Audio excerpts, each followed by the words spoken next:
But sometimes, monsters are made by gods. This is the story of a Spartan warrior who defied Olympus, destroyed an entire pantheon, and then tried to become something impossible, a father. From Greek tragedy to Norse prophecy, this is the full saga of Kratos, the Ghost of Sparta.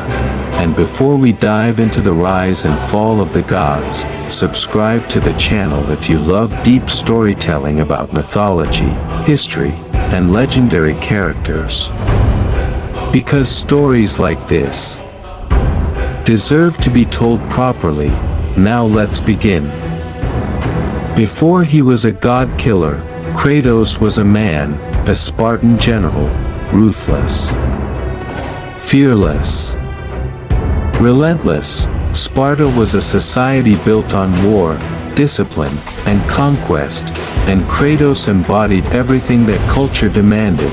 But even the strongest warrior meets a moment when victory is impossible. On a battlefield drenched in blood, Kratos and his army were surrounded by the forces of a barbarian king.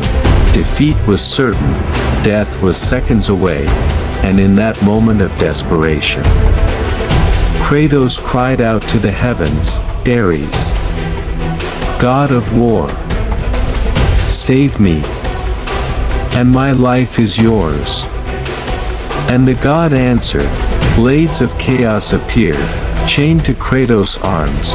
Power beyond mortal limits surged through him. The barbarian army fell. Kratos had won, but victory had a price. He had become the servant of Ares, a weapon of the gods, and weapons are meant to destroy. But here's a question for you. Do you think Kratos was a victim of the gods, or responsible for his own fate? Let me know in the comments. I'm curious to see what you think. One night, during a brutal raid on a village, Kratos slaughtered everyone in his path, men, women, anyone who stood before him. When the flames settled, 2 bodies lay at his feet, his wife, his daughter. Ares had tricked him, manipulated him, forced him to kill the only people he loved. Their ashes were cursed onto his skin forever, turning him pale, marking him as the ghost of Sparta. And in that moment, Kratos stopped being Ares' servant, he became his enemy. Kratos renounced Ares. The gods of Olympus made him an offer, kill Ares, and your nightmares will end.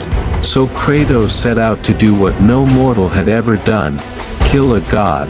With the power of Pandora's box, Kratos grew strong enough to face Ares, and in a battle that shook the world, he succeeded. The god of war was dead, but the gods lied. The nightmares never stopped, and soon, Zeus himself betrayed Kratos, striking him down and casting him into the underworld. But Kratos refused to stay dead. Fueled by rage, he climbed out of Hades, and declared war on Olympus itself. If you're enjoying this full story of God of War, drop a like on the video and share it with another gamer or mythology fan. It really helps the channel grow, and it tells me you want more. Now let's continue. Poseidon fell, Hades fell, Helios fell.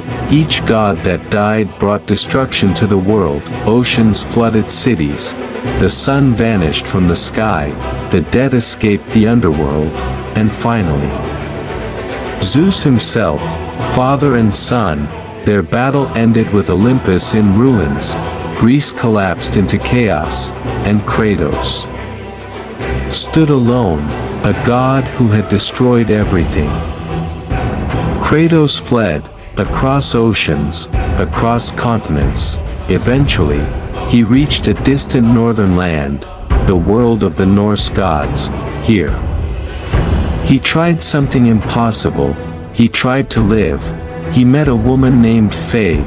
She saw past the monster, past the scars, past the rage, and for the first time since Sparta, Kratos found peace.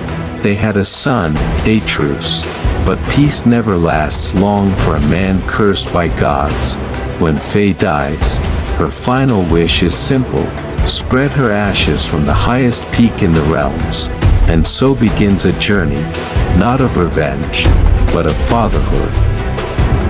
Quick question for you: which version of Kratos do you prefer, the rage-filled Greek Kratos, or the wiser Norse Kratos? Tell me in the comments. I read every one. Their journey awakens new enemies. Baldur arrives, sent by Odin, a god who cannot feel pain, a god who cannot die easily. And once again, Kratos is dragged into war, but this time, something has changed. He is no longer fighting for revenge. He is fighting for his son.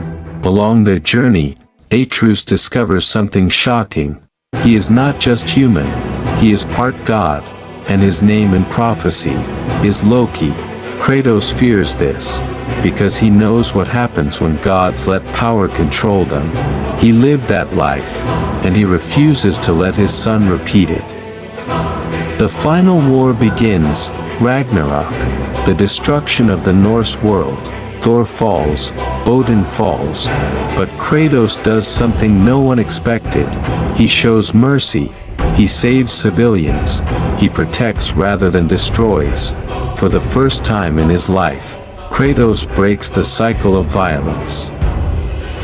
If you enjoyed this deep dive into God of War, subscribe to the channel for more cinematic storytelling about mythology, legendary wars, ancient history, and powerful characters like this. And share this video with someone who loves God of War as much as you do, because the story of